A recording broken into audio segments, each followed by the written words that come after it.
Friends, welcome to safety ज्ञान course. Hope आप सब अच्छे होंगे। इस वीडियो में हम देखेंगे एक सेफ्टी कोर्स के बारे में detail.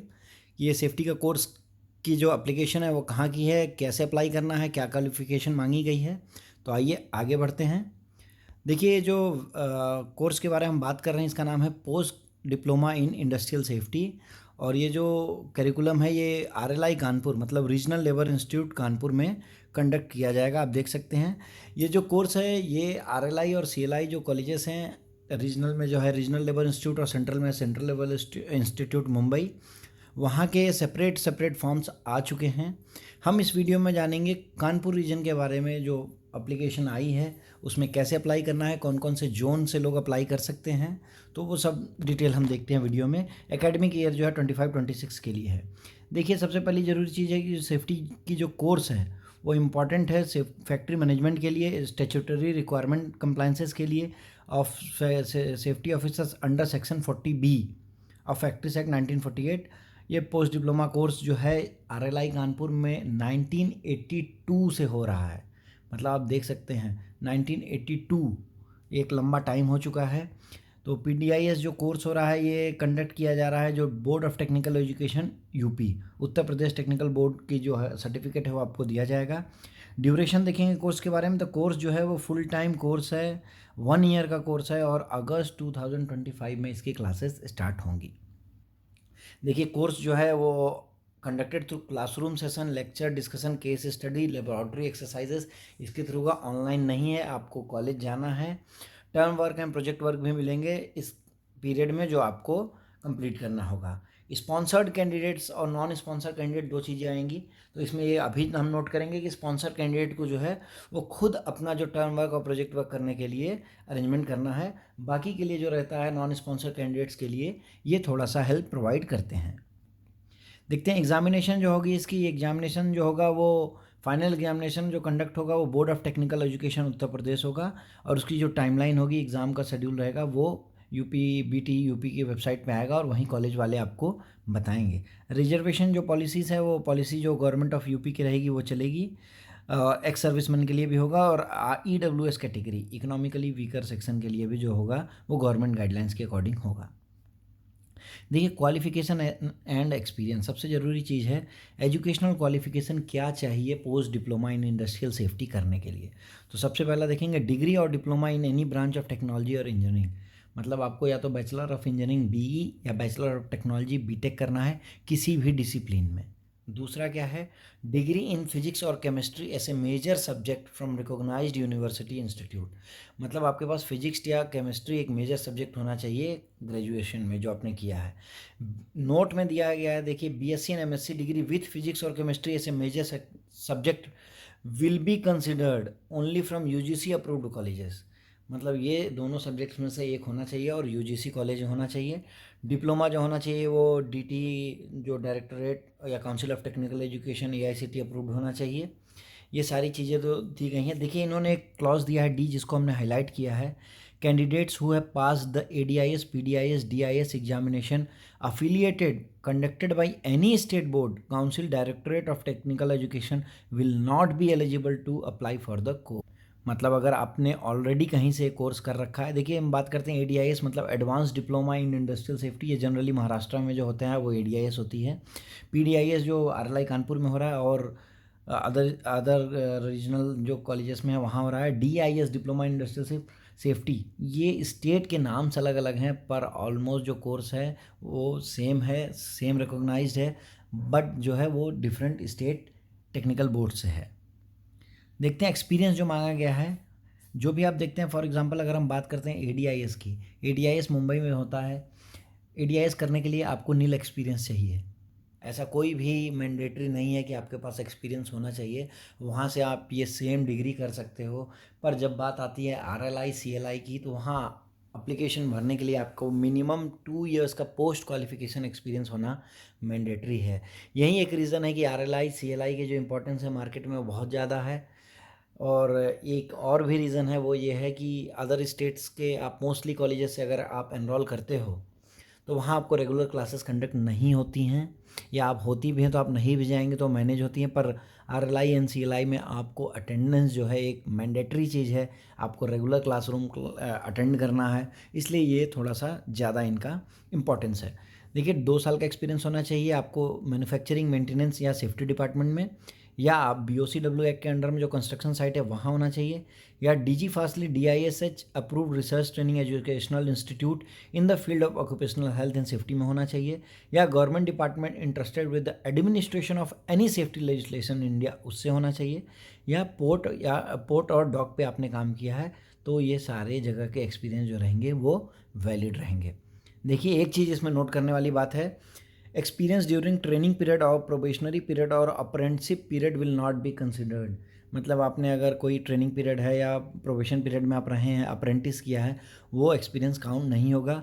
Foreign country work experience will not be considered. अगर आपने फॉरेन में जॉब किया है, वहाँ का आप एक्सपीरियंस शो कर रहे हैं तो वो कंसिडर नहीं होगा। Experience in consultancy services will not be considered. अगर आपने जो होता है ना PMC प्रोजेक्ट मैनेजमेंट कंसल्टेंट, वहाँ आपने जॉब किया है तो वो उसका एक्सपीरियंस भी काउंट नहीं होगा। फ़ीस एंड अदर चार्जेस की अगर बात करें तो फ़ीस जो है वो 25,000 रुपीज़ है, और कॉशन मनी का आपको डिपॉजिट करना है 2500 रुपीज़। जो भी आप कोर्स कंप्लीट करेंगे तो वो रिफ़ंड हो जाएगा। एग्जामिनेशन फ़ीस जो रहेगी वो रिलेटेड जो फ़ीस रहेंगी इसके अकॉर्डिंग वो BTEUP board of technical education Uttar Pradesh के अकॉर्डिंग ही रहेगा। अदर एक्सपेंसेस में आता है आपको जो बुक्स लेनी है, PPs इंडस्ट्रियल विजिट के लिए PPs लेना है, आपको प्रोजेक्ट वर्क, टर्म वर्क के लिए जो भी करना है, आना जाना है, सेमिनार में जाना है, एग्जामिनेशन पे, वो सब आपको खुद से बॉर्न करना है। देखिए बात करते हैं एप्लीकेशन सबमिट कैसे करनी है। तो एप्लीकेशन केवल सबमिट होगा ऑफलाइन मोड में। फॉर्म दिए गए हैं, लास्ट में हम बात करेंगे उसके बारे में। आपको ऑनलाइन फॉर्म भरना है, साथ में ऑल सपोर्टिंग डॉक्यूमेंट्स को सेल्फ अटेस्ट करना है, और किस एड्रेस पे भेजना है, director incharge / head of office regional labour institute Kanpur, near Devki Chauraha, Sarvodaya Nagar, Kanpur UP 208005। Envelope जो रहेगा उसके ऊपर आपको लिखना है application for the post diploma in industrial safety PDIS 2025-26 at RLI Kanpur, और last date of receipt of application at RLI Kanpur is 16/5/2025। मतलब 16 मई तक शाम के 5 बजे तक आपका फॉर्म कॉलेज में पहुंच जाना चाहिए, अदरवाइज़ वो फॉर्म को कंसिडर नहीं किया जाएगा। अब देखते हैं, हम बात करते हैं, जैसा ऑलरेडी हमने बताया RLI और CLI में जो जोन के वाइज ही आप अप्लाई कर सकते हैं।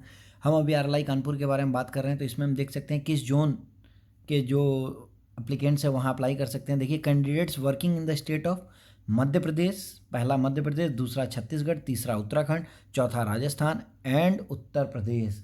मतलब ये 5 स्टेट्स, उत्तर प्रदेश में भी आप देखेंगे एक्सेप्ट NCR रीजन, क्योंकि NCR रीजन RLI फरीदाबाद के अंडर में गवर्न होता है। तो ये 5 स्टेट्स के कैंडिडेट ही यहाँ अप्लाई करेंगे। जो सैंक्शन इनटेक कैपेसिटी है वो है 50 सीट है। अब देखिए इसमें बात करना है जोन के अकॉर्डिंग। अगर हम बात करें the current place of working for the sponsored and self sponsored working candidate, अगर आप इन 5 स्टेट में अगर आप जॉब कर रहे हैं, मैटर नहीं है कि आप स्पॉन्सर्ड कैंडिडेट हैं या नॉन स्पॉन्सर, तो आप अप्लाई कर सकते हैं। देखिए अगर आप वर्क नहीं कर रहे हैं, आपने जॉब छोड़ दी है, तो उस केस में आपका जो परमानेंट रेसिडेंस अगर इन 5 स्टेट्स में है तो आप अप्लाई करेंगे RLI कानपुर में। उसके लिए आपको सपोर्टिंग डॉक्यूमेंट में डोमिसाइल, आधार कार्ड या परमानेंट एड्रेस देना पड़ेगा। थर्ड है, in case of self sponsored working candidate the no objection या relieving certificate from the working organisation has to be produced. अगर आप स्पॉन्सर्ड कैंडिडेट नहीं है, खुद से अप्लाई कर रहे हैं, तो आपको अपने प्रेजेंट कंपनी से नो ऑब्जेक्शन सर्टिफिकेट या रिलीविंग लेटर देना होगा। जनरली कोई भी ऑर्गेनाइजेशन सेल्फ स्पॉन्सर्ड कैंडिडेट्स को 1 साल के लिए रिलीव नहीं करती है, तो मोस्ट ऑफ द केसेस में कैंडिडेट जॉब छोड़ के आते हैं और रिलीविंग लेटर लेके आते हैं। बिना रिलीविंग लेटर सबमिट किए करिकुलम में आपको एनरोल नहीं किया जाएगा। आगे देखते हैं सिलेक्शन। अभी तक का जो लास्ट ईयर तक की अगर हम बात करें तो सिलेक्शन क्राइटेरिया क्या होता था, फॉर्म शॉर्टलिस्ट करने के बाद लिस्ट आती थी, लिस्ट आने के बाद आपका ऑनलाइन इंटरव्यू होता था, एक पैनल डिसाइड होती थी, ऑनलाइन इंटरव्यू होता था, उसके बेसिस पे ही डिसाइड होता था। लेकिन इस बार अगर हम बात करें तो सिलेक्शन थोड़ा सा डिफरेंट हुआ है। देखिए अगर हम स्टेप बाय स्टेप जाते हैं, after scrutiny by scrutiny committee, एक कमेटी बनेगी। जो एलिजिबल कैंडिडेट्स या नॉन एलिजिबल कैंडिडेट्स होंगे वो अपलोड होगा 12/6/2025। मतलब 12 जून को एक ऑफिशियल वेबसाइट जो इनकी डीजी फास्टली है वहाँ ये अपलोड होगा कि जो जो कैंडिडेट शॉर्टलिस्ट हुए हैं एलिजिबल हैं, कौन कौन एलिजिबल नहीं हैं। The compliance of short coming mentioned in the remark column against the name of the candidate shall be submitted. मतलब जो आपके नाम के अगर मैं अगेंस्ट में अगर कुछ इन्होंने दिया है रिमार्क कि आपको ये सबमिट करना है ऐसा कुछ, तो आपको rli-kanpur@dgfastly.nic.in पे भेजना होगा। कब तक? 27 जून तक। मतलब 12 जून को लिस्ट आएगी, 27 जून तक आपको सबमिट करना है। Merit list will be prepared accordingly, उसके बेसिस पे ही मेरिट लिस्ट बनेगी। Final list of eligible non eligible candidate publish होगा 4/7, मतलब 4 जून को एलिजिबल नॉन एलिजिबल कैंडिडेट्स की लिस्ट पब्लिश होगी। मेरिट लिस्ट जो है वो before 11th of July publish हो जाएगी। एडमिशन प्रोसेस स्टार्ट होगा 3rd वीक ऑफ जुलाई में। Exact date of admission will be noticed, मतलब जब भी आप फाइनल होगा तो आपको ये इन्फॉर्म किया जाएगा। अब देखते हैं एक चीज़ यहाँ, the candidate who are serving working sponsored have to submit relieving letter, हमने ऑलरेडी बात किया है। देखिए इन्होंने लिखा है अगर आप फॉर्म भर रहे हैं और आपका ओरिजिनल डिग्री सर्टिफिकेट नहीं है, मतलब आप प्रोविजनल सर्टिफिकेट लगा के फॉर्म सबमिट कर रहे हैं, तो आपका कंसिडर नहीं किया जाएगा। देखिए सेलेक्टेड कैंडिडेट्स जो पहले सेलेक्ट हुए थे कभी आरएलआई में, या जिन्होंने ज्वाइन नहीं किया या ज्वाइन किया बीच में छोड़ दिया, तो उनको दोबारा कंसिडर नहीं किया जाएगा। देखिए मैंने डबल स्टार लगा के जे सेक्शन जो उसमें लिखा है, the selection of the candidate will be based on educational qualification, percentage of mark obtained in BE, BTech, BSc, diploma, higher qualification if any, sponsorship and type and length of experience as per the selection criteria prescribed by DG Fastly। मतलब इन्होंने इस बार interview का criteria नहीं रखा है। Qualifying exam जो आपका है उसमें परसेंटेज के बेसिस पे आपका एक शॉर्टलिस्ट बनेगा। उसमें और भी क्या कंसिडर कर सकते हैं, आप स्पॉन्सर एंड नॉन स्पॉन्सर एक क्राइटेरिया है, कितना एक्सपीरियंस है आपका, ठीक है, किस टाइप का एक्सपीरियंस है और लेंथ ऑफ सर्विस क्या है, उस सारे बेसिस पे एक वेटेज देके एक फाइनल लिस्ट बनेगी, उसके अकॉर्डिंग आपका सिलेक्शन होगा। तो डेफिनेटली जिस कैंडिडेट्स के मार्क्स अच्छे हैं उनका सिलेक्शन का चांसेस थोड़ा ज़्यादा रहेगा। देखिए एकोमोडेशन की बात करें तो एकोमोडेशन क्या है, इनके पास लिमिटेड है, ठीक है। गेस्ट और रिलेटिव्स के लिए कोई इनके पास नहीं है। गर्ल्स के लिए कोई सेपरेट हॉस्टल नहीं है। अगर आप हॉस्टल फैसिलिटी अवेल करते हैं तो 100 रुपीज़ पर डे अकोमोडेशन का चार्ज है स्पॉन्सर्ड कैंडिडेट्स के लिए, और 50 रुपीज़ है नॉन स्पॉन्सर्ड कैंडिडेट्स के लिए। देखिए अटेंडेंस की अगर हम बात करें तो देखिए इसमें लिखा है shall not secure not less than 80% against the total number of teaching session. 80% से कम अटेंडेंस नहीं होनी चाहिए। अगर आपको कोई सीरियस इलनेस हो गई है या आप हॉस्पिटलाइज हुए हैं, एक्सीडेंट हुआ है, उस केस में 75% ऑफ अटेंडेंस को कंसिडर किया जा सकता है। हर मंथ के एंड में ये जो परसेंटेज है आपका अटेंडेंस है उसको लिस्ट आउट करके शो किया जाएगा। अगर आप स्पॉन्सर कैंडिडेट हैं और आपका परसेंटेज कम हो रहा है तो ये आपके स्पॉन्सरिंग अथॉरिटी को भी इन्फॉर्म करेंगे। रिवीजन ऑफ रेगुलेशन अगर चेंज होगा तो कुछ इन्फॉर्म किया जाएगा। यूनिफॉर्म की बात करें तो आपको grey bottom and white top for female के लिए है, और white shirt and grey full pant for candidates, and safety shoes for both. Industries and institute visit के लिए जो भी होगा आपको विजिट कराना होगा, उसके लिए जो भी चार्जेस होंगे वो आपको पे करना है। पीपीज़ के लिए होगा। डिसिप्लिन आपको मेंटेन करना होगा, जो भी अगर आप मिसहैप करते हैं तो उसके लिए आपको स्पॉन्सरिंग अथॉरिटी आपको लेटर दिया जा सकता है, कोर्स से रिजेक्ट भी किया जा सकता है। रिजेक्शन क्राइटेरिया की बात करें तो वहीं अगर आपने इनकम्प्लीट फॉर्म भेजा है, कोई आपने से डॉक्यूमेंट मांगा कि आप नहीं दे पाएँ, तो उस केसेस में आपका फॉर्म रिजेक्ट होगा। देखिए वेबसाइट जो है वो dgfastly.gov.in/view-news, इसमें आप जाएंगे तो यहाँ से आपको PDIS कानपुर या ADIS मुंबई या DIS कोलकाता जो भी इंस्टीट्यूट्स हैं अदर, वहाँ के सारे फॉर्म्स मिल जाएंगे। अब आगे देखते हैं, इंस्ट्रक्शन दिया है फॉर्म भरने के लिए कुछ इन्होंने। देखिए क्या है, please furnish all information in full, आपको कंप्लीट इन्फॉर्मेशन देना है। सेपरेट सीट अगर आपको लगता है कि जो कॉलम दिया गया है उसमें आपका नहीं हो पा रहा है तो आप सेपरेट सीट लगा के उसमें फिल कर सकते हैं। Self attested copies of certificate, testimonial in respect of age, qualification, experience etcetera आपको लगाना होगा। आपको इंश्योर करना है कि आपकी एलिजिबिलिटी और जोन जो है वो मैच हो रहा है। इनकम्प्लीट एप्लीकेशन आपका रिजेक्ट कर दिया जाएगा। Name and date of birth as per high school certificate होना चाहिए। Sponsor certificate should be directly in the format given in the application form, आपको एप्लीकेशन फॉर्म जो दिया गया है स्पॉन्सर का उसी फॉर्मेट में होना चाहिए। और लास्ट डेट जो मैंने ऑलरेडी बताया 16 मई 2025 शाम के 4 बजे तक, 16 आवर्स, तो शाम के 4 बजे तक लास्ट रहेगा। देखिए एप्लीकेशन फॉर्म हमने किया है, जनरल है, पर्सनल इन्फॉर्मेशन आपको नाम लिखना है, ब्लॉक लेटर्स में फादर का नाम लिखना है, डेट ऑफ बर्थ लिखना है, ठीक है। कैटेगरी डिटेल फिल करनी है, जेंडर फिल करना है, मेलिंग एड्रेस देना है, ईमेल आईडी है, कॉन्टैक्ट नंबर है, आपकी एजुकेशनल डिटेल्स जो है वो फ्रॉम हायर सेकेंडरी से आपने जो भी कोर्सेज़ किए हैं उसको देना है। नेम एंड स्कूल एड्रेस आप दे सकते हैं, ईयर लिखना है, मार्क्स देना है, वो सारी चीज़ें हैं। इसके अलावा देखिए आपको जो वो है एक्सपीरियंस सर्टिफिकेट, एक्सपीरियंस जो है आपका एप्लीकेशन लेटर वो क्रोनोलॉजिकल ऑर्डर में आपको भरना है, मतलब लेटेस्ट से आप जा सकते हैं लास्ट तक, वो आपको फिल करना है। टोटल एक्सपीरियंस शो करना है। आप बाकी डिटेल्स पूछे गई हैं कि आपने कभी अप्लाई किया है नहीं किया है, वो सब कुछ दिखना है। आपको लास्ट में डिक्लेरेशन बाय द कैंडिडेट भी आपको सबमिट करना है। स्पॉन्सरिंग अथॉरिटी का देखिए आप राइट हैंड साइड में फॉर्मेट दिया गया है, उसी फॉर्मेट में आपको स्पॉन्सरिंग कैंडिडेट्स की जो लेटर है उसको फिल करके सबमिट करना है। अंडरटेकिंग बाय स्पॉन्सरिंग ऑर्गेनाइजेशन भी है।